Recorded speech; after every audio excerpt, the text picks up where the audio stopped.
5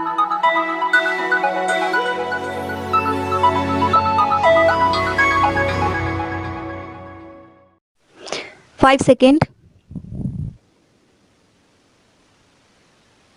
Start. Sir, I would like to say a few words about ex-soldiers about whom so much has been said. I think we ought to do a little more than what we have been doing for our ex-soldiers, particularly because they are retired at a very early age. They can still do very useful service to the country. We have many forces like the Border Security Force. Many states have their armed constabulary. We have the Railway Protection Force, and then we have the new Industrial Security Force. I think instead of retiring our Jawans and other officers, we could straightway absorb them into these services, because in such a case he is a trained man and he can be made use of immediately, and he can be paid whatever he was being paid there, and he can serve till the time he can give useful service. I think we could do that instead of just throwing them on the street without making any provision. Of course, it is necessary that he should be retired from the armed forces, because in the armed forces they have a way of working. They want to maintain a particular age group, and they want to maintain a particular level of readiness. They cannot keep men after they have passed beyond a limit of physical efficiency and other efficiency that I can understand. We do not want that the armed forces should be saddled with people whom they do not want, but after they are retired, these people could be useful in the various services that I have mentioned, like the police and other forces.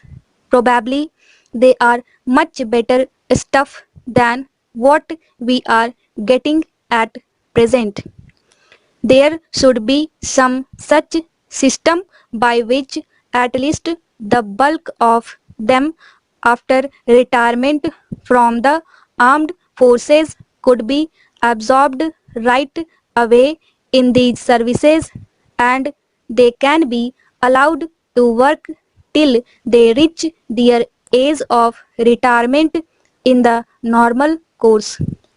In this way, we would have done something to them for the great sacrifices they have made for the country. In the end, I will take this opportunity of paying a tribute to our Jawans, who are the basic sheet anchor of our national security. They are making tremendous sacrifices, and they are serving us in very difficult positions where we would not even like to go. They are doing a tremendous service to the country, and whatever emoluments we might give them would not be enough to match their sacrifices. So we must pay due respect to them, and we must have their welfare in our mind all the time, and whenever occasion arises, we must try to do something for them. Whatever little we might be giving them, they are there for the love of the country, because they are brought up in certain army traditions, because they are prepared to work and even sacrifice their lives for the country. They are our greatest assets. They are a trained force. Now, having said that, I would like to recapitulate what has been stated by several honorable members about the defense requirements of our country and the threat that we face. It is with that background that we can judge as to whether the various arrangements that have been made, the steps that we have taken are reasonably sufficient, are adequate to meet the type of threat that we face. In this connection, I am glad that there has been a noticeable maturity even in assessing the threat to us, as was evidenced by the debate today. Sir, there was a stage when we were prone to take a rather alarmist view, but by and by the country is getting accustomed to the threat that is posed to us that we face, and we view it in the proper perspective. We do not hit the roof of the slightest pretext. That, I think, is a sign of maturity, a sign of growth, a sign of development, a sign of strength also, if I may add. The threat that we face is from our neighbors, Pakistan and China, and we have tried to give that as objectively as we could in our report.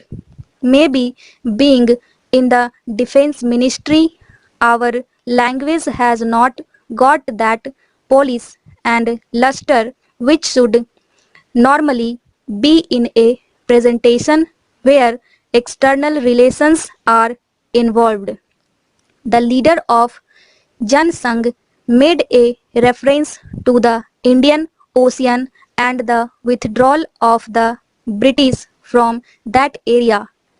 That is a matter which has been discussed on the floor of this House, and I have made statements, and the External Affairs Minister has also made statements. And when I discuss that aspect, I will again restate our position. But I would like to say that our coastal defense and defense of our islands is a very essential part of our overall defense.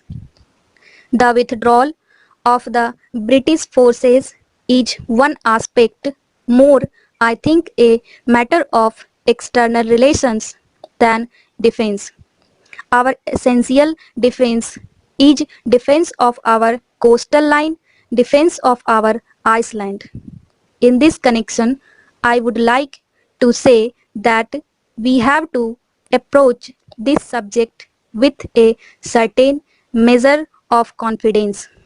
It is true that trade is very important for us, but in case of a real emergency, when we are defending our country, we have to make a careful assessment as to what the minimum resources are in certain essential commodities. We are luckily more or less self-sufficient in food now. Most of our internal requirements we can look after ourselves. We can always have enough of stockpiles to keep our machinery going. It has been rightly mentioned that the cost of our navy is somewhat less, and compared to that of the air force or navy, much less as compared to that of army. It is correct, and to understand the reasons for it, we have to look at our map and the geopolitical situation.